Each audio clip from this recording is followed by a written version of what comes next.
مرحبا بكم أصدقائي في فيديو جديد. ما تنسيوش دعمنا بالاشتراك في القناة وتفعيل الجرس باش يوصلكم جديد معنا، ومرحبا بكل تفاعلاتكم في التعليقات.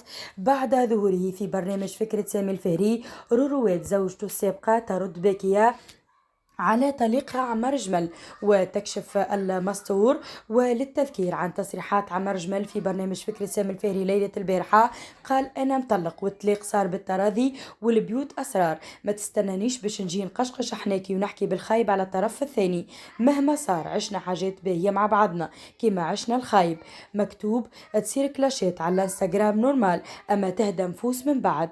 أنا ما زلت في علاقة طيبة مع أبوها وأمها وأخواتها. الطلاق ديما حاجة مش باهية وتوجع، إن أبغض الحلال عندي.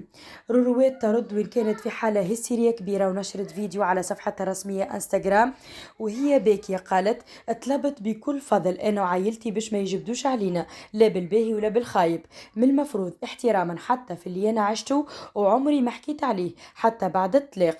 ما تقولش العلاقة طيبة وقت هي فيها كل شيء كانت طيبة، ولا نهاية أخلاق وقت هي فيها كل شيء كان الأخلاق. أما ما حكيت باش تخرج في صورة لامعة وناس ملاح. برافو عليك، أنا صدقت تشوفوا مع الجماعة، وبالله اللي يقولوا لي تحب يجاوب. راهي الأسئلة تحضر قبل البرنامج ويبداو متفاهمين، هذا الشيء حضرت عليه أنا عاد كله تمثيل هو والإعلام اللي معاه. كانوا ينجموا ما يجبدوش الموضوع جملة.